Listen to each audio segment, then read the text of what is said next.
Hi everyone, this is Dr. Kathleen King, and I want to talk today about health as it relates to having a history of mold toxicity, chronic trauma patterns, and things that I see both as a coach and in my personal life.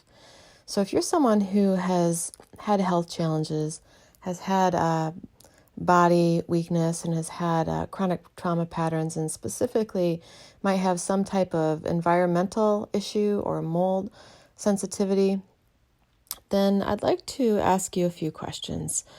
First of all, one of the things that I see is that people with this type of patterning, and it's always a patterning, have a hypersensitivity to their environment that might have matched a situation as a child. So I'd like to ask you, first of all, the feeling that you have in your body right now as it relates to your health, your sensitivity.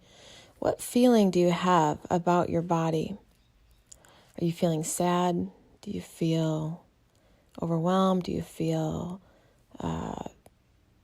like it's just too much? Do you feel imprisoned? Do you feel frustrated? What are the feelings that you have about your health right now in your current reality as it relates to your body? And then think back to the time in your life where you felt that way the very first time. Ideally, probably sometime in your childhood, as that's where most of our programming happens. And was there a time as a child where you felt, maybe not necessarily about your body, but a similar way? For me, I had a feeling of sadness and a feeling of being in an environment that felt very uncomfortable and very bad, and I felt stuck there. And what about you? What was a time in the past where you felt the same way? And just kind of bring that forward. And first of all, recognize that however we feel in the past, it was a solution that we created to handle a situation.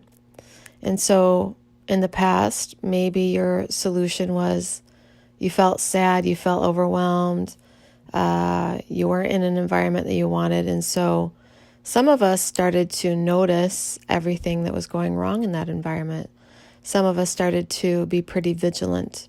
That's one solution that I see many people who have chronic environmental toxicity, mold sensitivity, things like that they notice their environment and they notice what's wrong. They notice what feels dangerous. They notice what makes them feel uncomfortable. And that started at a young age. And is that you? That was my pattern. I noticed I became very sensitive, very empathically sensitive, noticing everything, and had this deep feeling of sadness and kind of helplessness to be able to change it. But noticed it because I had this drive to do something about it. So I decided to try to fix my own life and tried to fix my own situation in the best way that a child could, which was for me to be a perfectionist, to be liked by people, to be really good at school, be really good at sports. That was my child's solution to fixing a problem that really was unfixable by a child, but that was my solution. That was my creative genius. So my next question is, what was your creative genius? How did you attempt to solve this problem, this discomfort that you might have had as a child? And if it was noticing what was wrong, what was your solution? Now, I want to also bring to mind another solution that some people have.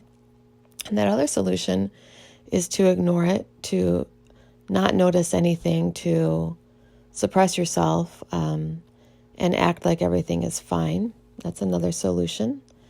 And to pretend, basically to create a false sense of reality that you don't feel sad, that you don't feel upset, that you don't notice anything is going on. And I had other people in my household who came up with that creative solution. And they didn't have resistance to the environment. And ironically, many of those people that I grew up with do not have mold sensitivity, do not have environmental sensitivity, because they taught their their subconscious to not react. They have other issues, but they don't have sensitivity because they aren't scanning the environment for what's wrong. They got into a complete non-resistance solution of not seeing anything wrong.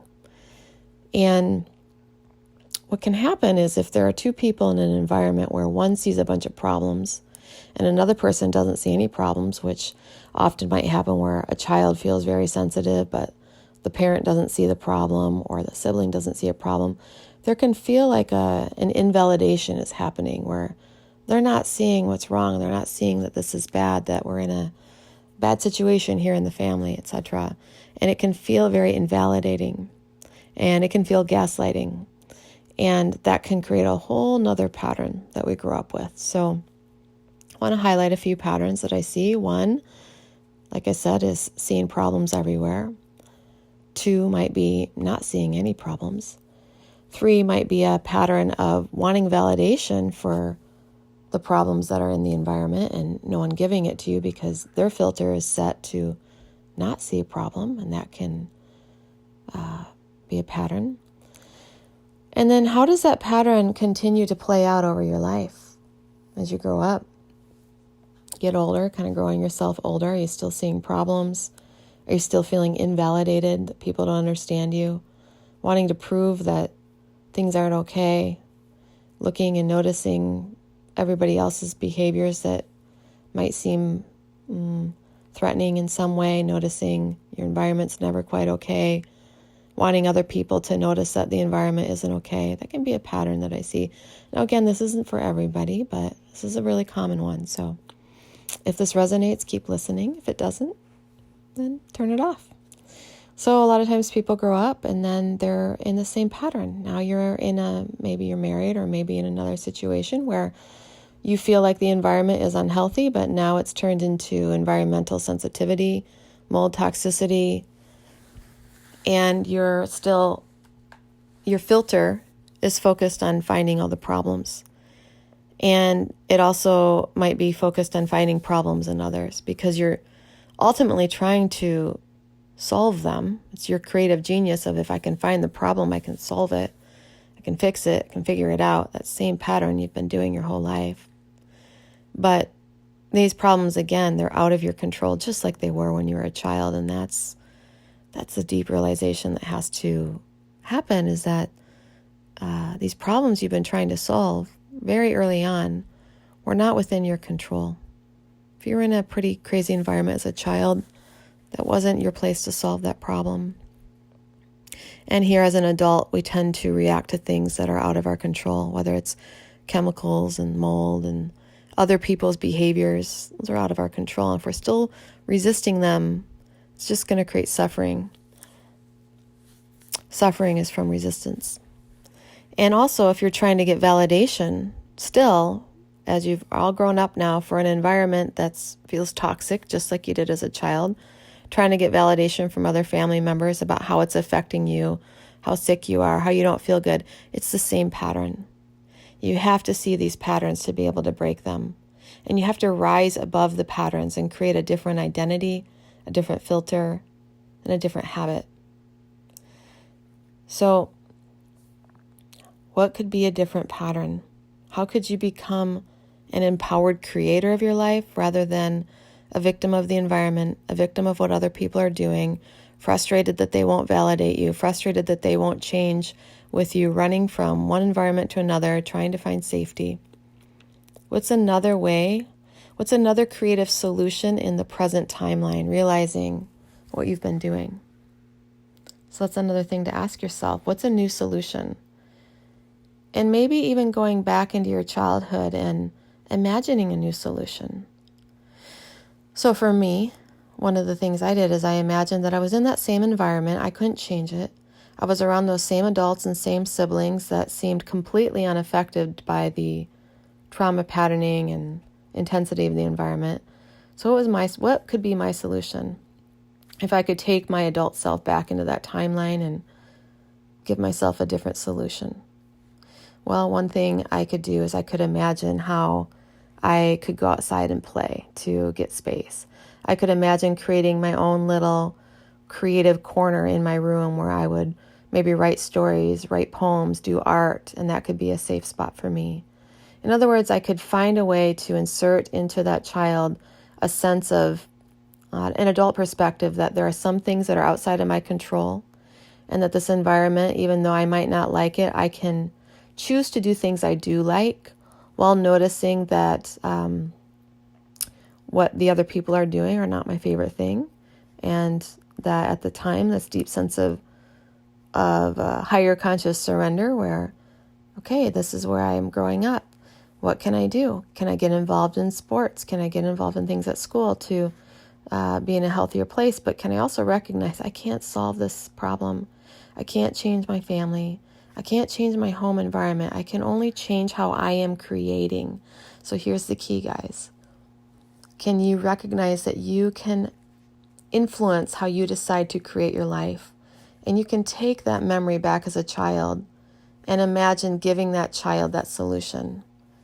Because in truth, there is no such thing as time. You can literally change your brain's perception of your past by doing these past visualization redos.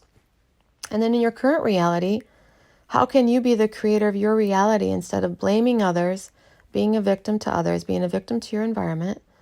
How can you create your own healthy environment?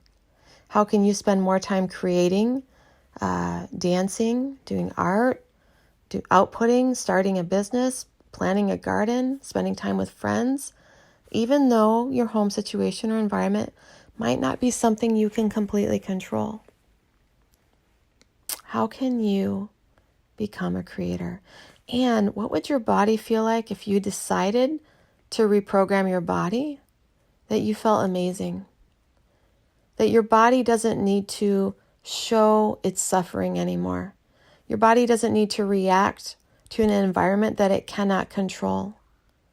That you can reset that filter. And you can say, body, you know what? You might be in an environment that's imperfect. Well, you've been in an imperfect environment your whole life. And it's possible to not react to the imperfect environment. Many, many people have retrained their brains to not react. And obviously, there are people that you grew up with that didn't react to the environment. And there are probably people in your environment now that don't react to the environment. So it's possible. It's possible. How can you teach your body how to be healthy? What do you eat? How do you move? How do you spend your day? How do you spend your day? Are you laughing? Are you dancing? If you want to take a trip, how are you taking that responsibility to take your own vacation? How are you taking responsibility to clean your house if that's what you need to do? How are you taking responsibility to get outside of your house? In other words, stop putting these things on other people and lead by example. And that's another big thing that I've had to learn. And those that I work with, those that actually recover and shift their allergy response, shift their trauma responses, they take this creative charge in their life and they decide they've been picking the wrong fight. They've been fighting against their environment, against things they can't control. Instead of taking charge, doing the things they love, visualizing the past differently, seeing their reality differently, and teaching their body a new identity. Instead of a body of oppression, instead of a body of sadness, of people are doing things I don't like, I'm in a situation I don't like, they teach their body, hey, what can we do today? What sounds fun today? So those are a few thoughts about how to approach being in a situation where you have environmental sensitivities. I will also do a follow-up attunement specifically for this purpose, but please, listen to this, answer these questions first, because it's important to gain a conscious awareness of what your old solutions were that you created as a child and what your new solutions are going to be with your the way that you want to rewire your brain, creating a new personality and teaching your body a new pattern. It's all about patterns, guys.